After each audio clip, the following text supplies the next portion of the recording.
ವೀರಪ್ಪನ್ಗೆ ಸಿದ್ದರಾಮಯ್ಯ ಅವರನ್ನ ಹೋಲಿಸಿದ್ದಾರೆ ಆರ್ ಅಶೋಕ್. ಹೆಸರಿನಲ್ಲಿ ರಾಮ ಅಂತ ಇಟ್ಕೊಂಡ್ರೆ ಏನ್ ಪ್ರಯೋಜನ? ವೀರಪ್ಪನ ಹೆಸರಲ್ಲೂ ವೀರ ಅಂತ ಇತ್ತು, ಆದ್ರೆ ಆತ ವೀರನಾ ಅಂತ ನ್ಯೂಸ್ ಫಸ್ಟ್ ಸಂದರ್ಶನದಲ್ಲಿ ಆರ್ ಅಶೋಕ್ ನೇರವಾಗಿ ಪ್ರಶ್ನೆ ಮಾಡಿದ್ದಾರೆ. ಮುಖ್ಯಮಂತ್ರಿ ಸಿದ್ದರಾಮಯ್ಯಗೆ ಕೇಸರಿ ಕಂಡರೆ ಆಗೋದಿಲ್ಲ, ಮುಸ್ಲಿಮರ ಓಲೈಕೆಗೆ ಸಿದ್ದರಾಮಯ್ಯ ಸದಾ ಸಿದ್ಧ ಅಂತ ಕಿಡಿಕಾರಿದ್ದಾರೆ. ನ್ಯೂಸ್ ಫಸ್ಟ್ ನ ಎಕ್ಸ್ಕ್ಲೂಸಿವ್ ಸಂದರ್ಶನದಲ್ಲಿ ಅಶೋಕ್ ಅವರು ಸ್ಫೋಟಕ ಮಾತನಾಡಿದ್ದಾರೆ. ಆರ್ ಅಶೋಕ್ ಅವರು, ವಿಜಯೇಂದ್ರ ಅವರು ಇಬ್ಬರೂ ಸೇರಿ ಸಿದ್ದರಾಮಯ್ಯ ಮತ್ತು ಅವರ ಸರ್ಕಾರದ ವಿರುದ್ಧ ಒಂದು ಕೇಸರಿ ವ್ಯೂಹವನ್ನು ರಚನೆ ಮಾಡ್ತಾ ಇದ್ದಾರೆ ಅಂತ ಹೇಳಲಾಗ್ತಾ ಇದೆ. ಈ ಮಂಡ್ಯದ ಕೆರಗೋಡು ಪ್ರಕರಣ ಇತ್ಯಾದಿ ಅಲ್ಲ. ನೋಡಿ, ಭಾರತದ ಧ್ವಜದಲ್ಲೇ ಫಸ್ಟ್ ಕೇಸರಿನೇ ಇರೋದು, ಫಸ್ಟ್ ಮೇಲೆ ಕೇಸರಿನೇ ಇರೋದು. ಸಿದ್ದರಾಮಯ್ಯನವ್ರಿಗೊಬ್ಬರಿಗೆ ಮಾತ್ರ ಕೇಸರಿ ಕಂಡ್ರೆ ಆಗಲ್ಲ. ಅವ್ರಿಗೆ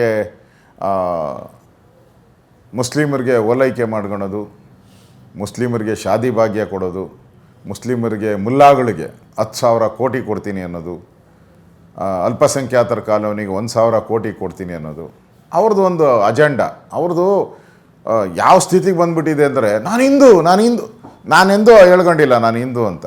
ಅವ್ರಿಗೆ ಯಾವ ಸ್ಥಿತಿ ಬಂದುಬಿಟ್ಟಿದೆ, ನಾನು ಹಿಂದೂ, ನನ್ನ ಹೆಸರಲ್ಲೇ ರಾಮ ಇದ್ದಾನೆ ಅಂತ. ಸಿದ್ದರಾಮಯ್ಯನವರೇ, ಹೆಸ್ರು ಇಟ್ಕೊಂಡ್ರಿ ಏನಕ್ರಿ ಉಪಯೋಗ? ವೀರಪ್ಪನ್ನು ವೀರ ಅಂತ ಇಟ್ಕೊಂಡಿದ್ದೆ, ಏನು ಉಪಯೋಗ ಬಂತು? ಏನೋ ವೀರರ ಕೆಲಸ ಮಾಡಿದ್ರ?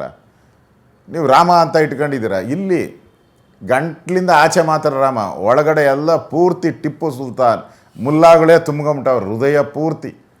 ನಿಮ್ಮ ಮುಲ್ಲಾಗಳು ಟಿಪ್ಪು ಸುಲ್ತಾನ್ ಬಿಟ್ಟರೆ ಬೇರೆ ಏನೂ ಇಲ್ಲ ನಿಮಗೆ. ವೋಟ್ ಪಾಲಿಟಿಕ್ಸ್ ಅಷ್ಟೇ. ಧರ್ಮನ ಹೊಡಿಬೇಕು, ಜಾತಿಗಳನ್ನು ಎತ್ಕಟ್ಟಬೇಕು, ಇದು ನಿಮ್ಮ ಅಜೆಂಡಾ. ಇದು ಸಂದರ್ಶನದ ಒಂದು ಪಾರ್ಟ್ ಮಾತ್ರ. ಇವತ್ತು ಸಂಜೆ 5:27ಕ್ಕೆ ಆರ್ ಅಶೋಕ್ ಅವರ ಈ ಸಂದರ್ಶನ ನ್ಯೂಸ್ ಫಸ್ಟ್ನಲ್ಲೇ ಪ್ರಸಾರವಾಗುತ್ತೆ. ತುಂಬಾನೇ ಇಂಟ್ರೆಸ್ಟಿಂಗ್ ಆಗಿ ಮಾತಾಡಿದ್ದಾರೆ, ಇಂಟ್ರೆಸ್ಟಿಂಗ್ ಆಗಿ ವಾಗ್ದಾಳಿ ನಡೆಸಿದ್ದಾರೆ ಸಿದ್ದರಾಮಯ್ಯನವರ ಮೇಲೆ.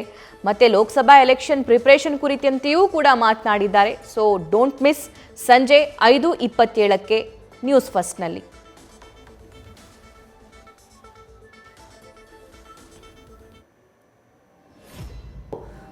ಯಾವ ಸ್ಥಿತಿಗೆ ಬಂದುಬಿಟ್ಟಿದೆ ಅಂದರೆ ನಾನೆಂದೂ ಹೇಳ್ಕೊಂಡಿಲ್ಲ ನಾನು ಹಿಂದೂ ಅಂತ. ಅವ್ರಿಗೆ ಯಾವ ಸ್ಥಿತಿ ಬಂದುಬಿಟ್ಟಿದೆ, ನಾನು ಹಿಂದೂ, ನನ್ನ ಹೆಸರಲ್ಲೇ ರಾಮ ಇದ್ದಾನೆ ಅಂತ. ಸಿದ್ದರಾಮಯ್ಯನವರೇ, ಹೆಸ್ರು ಇಟ್ಕೊಂಡ್ರಿ ಏನಕ್ರಿ ಉಪಯೋಗ? ವೀರಪ್ಪನ್ನು ವೀರ ಅಂತ ಇಟ್ಕೊಂಡಿದ್ದೆ, ಏನು ಉಪಯೋಗ ಬಂತು? ಏನೋ ವೀರರ ಕೆಲಸ ಮಾಡಿದ್ರ? ನೀವು ರಾಮ ಅಂತ ಇಟ್ಕೊಂಡಿದ್ದೀರ. ಇಲ್ಲಿ ಗಂಟ್ಲಿಂದ ಆಚೆ ಮಾತ್ರ ರಾಮ, ಒಳಗಡೆ ಎಲ್ಲ ಪೂರ್ತಿ ಟಿಪ್ಪು ಸುಲ್ತಾನ್ ಮುಲ್ಲಾಗಳೇ ತುಂಬ್ಕೊಂಬಿಟ್ಟವ್ರು ಹೃದಯ ಪೂರ್ತಿ. ನಿಮ್ಮ ಮುಲ್ಲಾಗಳು ಟಿಪ್ಪು ಸುಲ್ತಾನ್ ಬಿಟ್ಟರೆ ಬೇರೆ ಏನೂ ಇಲ್ಲ ನಿಮಗೆ. ವೋಟ್ ಪಾಲಿಟಿಕ್ಸ್ ಅಷ್ಟೇ. ಧರ್ಮನ ಹೊಡಿಬೇಕು, ಜಾತಿಗಳನ್ನು ಎತ್ಕಟ್ಟಬೇಕು, ಇದು ನಿಮ್ಮ ಅಜೆಂಡಾ. ನ್ಯೂಸ್ ಫಸ್ಟ್ ನಿರ್ಭೀತಿಯಿಂದ ನಿಮ್ಮ ಪರವಾಗಿ.